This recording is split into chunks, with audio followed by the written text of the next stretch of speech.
വിരമിച്ചവർക്ക് പുനർനിയമനവുമായി കേന്ദ്ര സർക്കാർ. വിരമിച്ചവരെ audit and accounts വകുപ്പിൽ നിയമിക്കാൻ CAG സർക്കുലർ. രാജ്യത്താകെ ഓഡിറ്റ് ആൻഡ് അക്കൗണ്ട്സ് വകുപ്പിൽ 22,000-ലേറെ തസ്തികകളിൽ പുതിയ നിയമനം ഇതിലൂടെ ഇല്ലാതാകും. കേരള സർക്കാർ PSC വഴി നിയമനം നടത്തുമ്പോഴാണ് കേന്ദ്ര സർക്കാർ ഇത്തരം യുവജന വിരുദ്ധ നിലപാട് സ്വീകരിക്കുന്നത്. ഷീജ ചേരുകയാണ്. ഷീജ, CAG ഓഫീസിൽ ഇത്തരത്തിൽ പുനർനിയമനം നടക്കുന്നു, വിരമിച്ചവരെ നിയമിക്കുന്നു. എന്തൊക്കെയാണ് ഇതിന്റെ വിവരങ്ങൾ?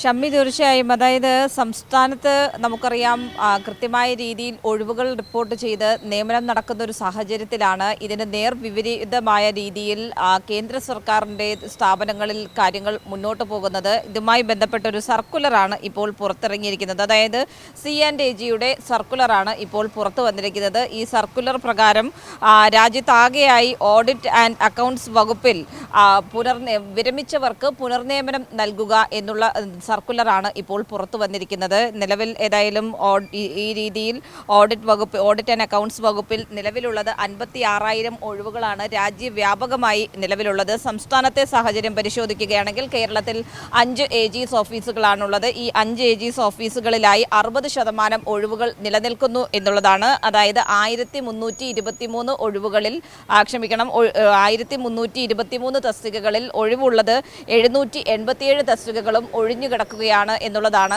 ഈ രീതിയിൽ ഒഴിവുള്ള തസ്തികകളിലേക്ക് ഈ വിരമിച്ചവർക്ക് പുനർനിയമനം നൽകുമ്പോൾ പുതുതായി അവസരം ലഭിക്കേണ്ടവർക്ക് ആ രീതിയിലുള്ള അവസരം ഇല്ലാതാകുകയാണ്. വലിയ രീതിയിലുള്ള യുവജന വിരുദ്ധ നിലപാടാണ് കേന്ദ്ര സ്വീകരിക്കുന്നത് എന്നുള്ളതാണ്. 56,000 ഒഴിവുകൾ ഉള്ളതിൽ 22,000-ത്തിലധികം പേരെ ഈ രീതിയിൽ നിയമിക്കുമ്പോൾ അത്രത്തോളം വലിയ യുവജന വിരുദ്ധ നിലപാടാണ് കേന്ദ്ര സർക്കാർ സ്വീകരിക്കുന്നത് എന്നുള്ളതാണ്. ഇത് രാജ്യവ്യാപകമായ രീതിയിലാണ് ഇത്തരത്തിലൊരു നീക്കം കേന്ദ്ര സർക്കാരിൻ്റെ ഭാഗത്ത് നിന്ന് നടക്കുന്നത്. നമുക്കറിയാം, റെയിൽവേയിലും പൊതുമേഖലാ സ്ഥാപനങ്ങളിലും അടക്കം വലിയ തോതിലുള്ള ഒഴിവുകൾ ഇപ്പോഴും നികത്തപ്പെടാതെ രാജ്യത്തെമ്പാടുമായി നിലനിൽക്കുന്ന ഒരു സാഹചര്യമുണ്ട്. അത്തരത്തിലൊരു സാഹചര്യത്തിലാണ് വീണ്ടും യുവജന വിരുദ്ധ നിലപാടുമായി കേന്ദ്ര സർക്കാർ മുന്നോട്ട് പോകുന്നത്. ഇതിനെതിരെ വലിയ രീതിയിലുള്ള പ്രതിഷേധങ്ങൾ ഇതിനകം തന്നെ ഉയർന്നു വന്നിട്ടുണ്ട്. യുവജന സംഘടനകളുടെ ഭാഗത്ത് നിന്നടക്കം വലിയ തോതിലുള്ള പ്രതിഷേധം ഇതിനകം തന്നെ ഉയർന്നു വന്നിട്ടുണ്ട്. കാരണം യുവജനങ്ങൾക്കുള്ള വലിയ രീതിയിലുള്ള അവസരമാണ് ഇത്തരത്തിലുള്ള നടപടികളിലൂടെ പുതിയ നിയമനം നടത്തേണ്ട 22,000 തസ്തികകളിലേക്കാണ് ഇത്തരത്തിലുള്ള പുനർനിയമനത്തിലൂടെ ആ ഒഴിവുകൾ ഇല്ലാതാകുന്നത്. അത് വലിയ തോതിലുള്ള തിരിച്ചടിയാകും എന്നുള്ളത് കൊണ്ട് തന്നെ വലിയ തോതിലുള്ള പ്രതിഷേധം ഇതിനകം തന്നെ ഉയർന്നു കഴിഞ്ഞിട്ടുമുണ്ട്. ഷമ്മി, ഷീജ, നമുക്കറിയാം സംസ്ഥാനത്ത് ഏറ്റവും കൂടുതൽ PSC നിയമനം നടക്കുന്ന ഒരു സംസ്ഥാനമാണ്.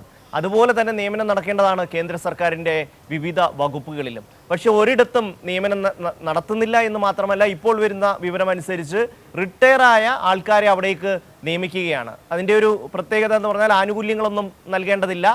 ഈ പറയുന്ന ഡെയിലി വേജസിന് വന്ന് അവർ ജോലി ചെയ്തിട്ട് പോകും.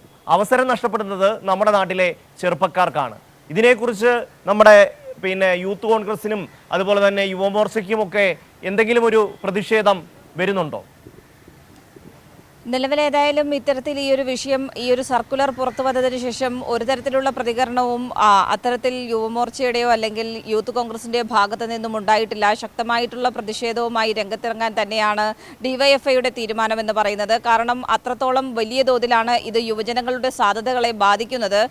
പുതിയ അവസരങ്ങൾ, അവർക്ക് ലഭിക്കേണ്ട അവസരങ്ങളാണ് വിരമിച്ചവർക്ക് ഇത്തരത്തിലുള്ള പുനർനിയമനങ്ങളിലൂടെ നൽകുന്നത്.